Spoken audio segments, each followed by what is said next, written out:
Ladies and gentlemen, we have a very special guest joining the show today. This beast is a four-star and the composite fifth-ranked quarterback in the nation in the class of 2027. He has 38 offers, but recently committed to Nebraska and will be a part of what Matt Rule is building in Lincoln. Ladies and gentlemen, Trae Taylor. Appreciate you joining us, my man. How's it going? Good. How about you? Doing great, man. Doing great. I really appreciate your time. Congratulations on committing to Nebraska. Obviously, a huge step in your career and everything that you're trying to do. Let's talk about the process of choosing Nebraska here a little bit. As I mentioned, you got 38 offers from the likes of Alabama, who's had a lot of success recently, Texas A&M, a big-time school in the SEC, and of course LSU, a team that's had a lot of success at the quarterback position recently. What about Nebraska is the reason that you chose to go there? I feel like the biggest reason for me was that I see myself being most successful there, and I see how I've seen how Dylan progressed from last year, and obviously coming up to this year, I've got to be around it quite a bit. So seeing that type of progression in this short amount of time, and seeing what he was able to do with Coach Holgerson as his OC was really intriguing. I feel like I can be the best version of me there. Definitely. Yeah. You mentioned Coach Holgerson and Dylan's development in Nebraska year one. It was almost like he was the first domino in this entire equation when you have a guy like Matt Rule who's trying to build something big at Nebraska. Dylan, five-star quarterback, highly touted recruit, goes there first.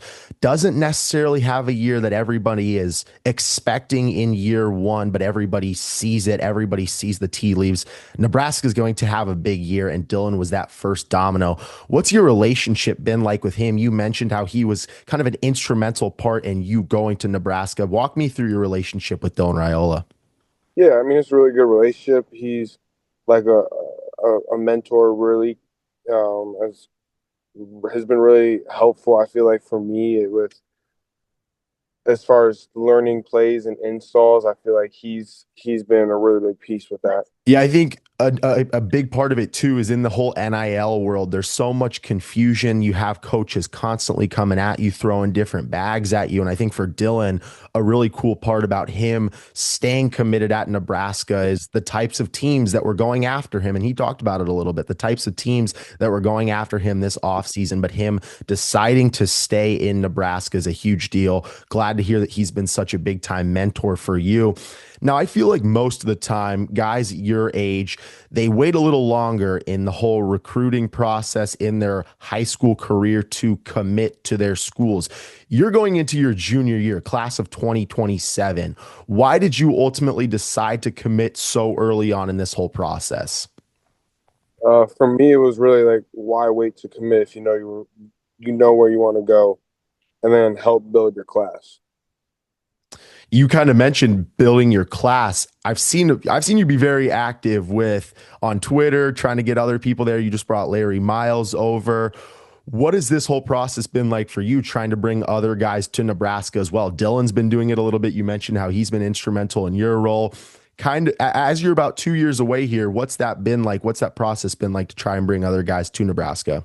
Yeah, I mean it's really just started, but I feel like you see more and more kids um, that are phenomenal football players wanting to come look at Nebraska, wanting to come see what it's about. So I feel like it's a huge thing, and I mean, uh, whatever kids want to come be a part of it, they're more than welcome to. I think right now Nebraska's become a more popular sell. I listed those bigger teams off earlier, the Alabamas, the LSUs, the A&Ms, the big time SEC schools that have had more success recently, but I think Nebraska's become a more popular sell right now with what Matt Rule is building. We all know what he does in those year three turnarounds. What's your relationship been like with Coach Rule, and how much of this turnaround from Nebraska really went into your decision? I mean, I wouldn't say turnaround. I mean, it's more, just a new coach, new situation. Um, so it's not a turnaround. It's always been something that's known. Like I knew this because obviously I wasn't involved when the other coaches were there. So whenever my only type of relationships that I have with Nebraska are when Coach Rule's been there. So that that's that's how that's my only, what I'm saying, like my only way I've seen Nebraska. So for me, it's just something that's always kind of been. And then looking back at Coach Rule's past and seeing the type of success he's had with his teams, one of the most notable ones I feel like is Temple. Yep. I mean, I don't know why you wouldn't want to be a part of it, especially with the type of coach he is.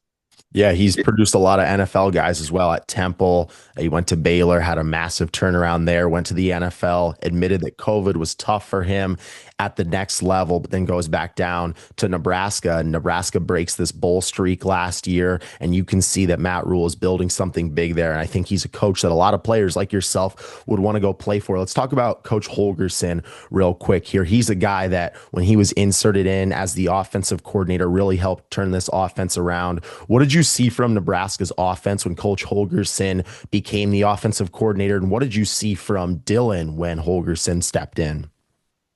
Really looked like he was just more comfortable. Looked like it was all, the ball's getting out faster, reads are faster, everything was just clicking more. Yeah, yeah, I think that was evident to see on the field. Nebraska's offense looks so much better, and I think that's one of the reasons why Dylan Raiola is expected to have this massive year to break out the offensive lines better. He got some big time weapons coming in. I think Nebraska is going to have a massive year. A few more questions here for you, Trey. Really appreciate your time. As such a young quarterback, still grinding so much. You said how you got your first offer in seventh grade. That is absolutely ridiculous. Who are some of the quarterbacks that you grew up watching that you model your game after? I feel like the quarterbacks that I watch the most right now, it, there's probably two of them I'd say right now that I watch the most, which is uh, DJ Stroud and Aaron Rodgers. I feel like those two are the most consistent ones that I've watched. Those are two Um, good ones. yeah, throughout my, growing up and just studying quarterbacks. Yeah, those are two great ones. CJ Stroud is going to have a great career right now, and Rodgers obviously one of the best to ever do it. So those are two great ones to kind of go after. Final one for you here, Trey. Really appreciate your time. What are Nebraska fans getting out of Trae Taylor? I feel like they're gonna get a hard worker, but also like a hard worker, great football player, but also just a real person.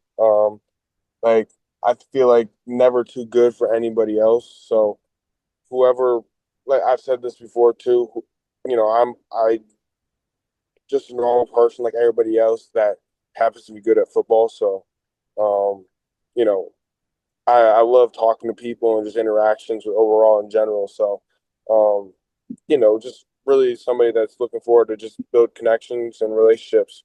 Heck yeah, man. Hey, I love that mindset. Keep it going. You still got so much to go. Cannot wait to see you in Lincoln. I saw that you wanted to become a sports broadcaster. So if you ever want to talk about that a little bit, I got you. But man, cannot wait to see what you do this upcoming season, what you're going to do throughout your collegiate career, man. Keep killing it. Ladies and gentlemen, Trae Taylor, thank you so much for joining us, my man. Thank you for having me. Thank you. Yes, sir.